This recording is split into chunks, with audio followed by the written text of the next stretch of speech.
ভারত পাকিস্তান যুদ্ধ কি হচ্ছে? উত্তরবঙ্গের আকাশে পাক খাচ্ছে রাফাল। পাকিস্তানকে প্রত্যাঘাত দিতে তৈরি সেনাবাহিনী। চীন সীমান্তেও বাড়ানো হয়েছে নজরদারি। নজর রাখা হচ্ছে বাংলাদেশের দিকেও। কাশ্মীরের পেহেলগাঁওয়ে জঙ্গি হামলায় 26 জন পর্যটকের মৃত্যু হয়েছে। তারপর ভারত দেশ থেকে জঙ্গি নিকেশ করতে চূড়ান্ত তৎপরতা শুরু করেছে। পাকিস্তানকে সমুচিত জবাব দিতে তৈরি সেনাবাহিনী। জম্মু কাশ্মীরের বিস্তীর্ণ এলাকা জুড়ে সেনার তল্লাশি শুরু হয়েছে। সেনাবাহিনী কাশ্মীরের উপদ্রুত এলাকায় চিরুনি তল্লাশি শুরু করেছে। দেশের প্রতিরক্ষা মন্ত্রক জল, স্থল ও আকাশপথ নিরাপত্তার চাদরে মুড়ে ফেলেছে।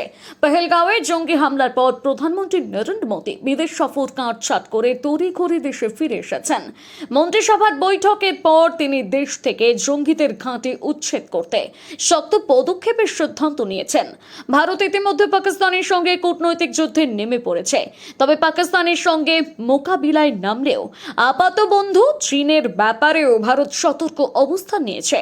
পাক সীমান্তে ভারতীয় সেনাবাহিনী প্রস্তুত হয়ে রয়েছে। পাশাপাশি ভারত চীন আকাশপথেও সেনাবাহিনীর সতর্ক নজর রয়েছে।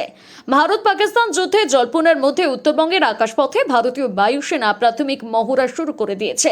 বাগডোগরা, হাসিমারার বায়ুসেনা ছাউনিতে বেড়েছে তৎপরতা। উত্তরবঙ্গের আকাশে রাফাল যুদ্ধ বিমান পাক খাচ্ছে। অসম, অরুণাচলের ঘাঁটিতেও যুদ্ধ বিমানের টহলদারি বাড়ানো হয়েছে। উত্তরবঙ্গ ছাড়াও হরিয়ানার অম্বলা এয়ারবেস থেকে রাফাল সুখোইদের উড়ে যেতে দেখা গিয়েছে। সেনাবাহিনীর সূত্রে রুটিন সামরিক মহড়া বলা হলেও আকাশের যুদ্ধ বিমান ওড়ার ঘটনাকে বিশেষ তাৎপর্যপূর্ণ বলে মনে করছেন অনেকেই। অবসরপ্রাপ্ত সেনা কর্তাদের দাবি, চীন ভারতের আপাত বন্ধুর দেশ, তবে তাকে বিশ্বাস করা কঠিন।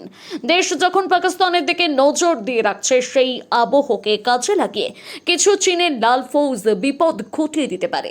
তবে অবসরপ্রাপ্ত সেনা কর্তা রাকেশ বলি মনে করছেন, কূটনৈতিক লড়াই অব্যাহত থাকলেও পাকিস্তানের সঙ্গে এখনই যুদ্ধ হবে না। পাকিস্তান অনেক দুর্বল দেশ, ভারতের সঙ্গে তারা যুদ্ধ চাইবে না। দেশের প্রাক্তন সেনা কর্তাদের একাংশ দাবি, নাথুলা ছাড়াও বিস্তীর্ণ চীন সীমান্ত ও বাংলাদেশ সীমান্ত দুটোই অত্যন্ত স্পর্শকাতর। সেখানে শত্রুরা মিলেমিশে একাকার হয়ে আছে।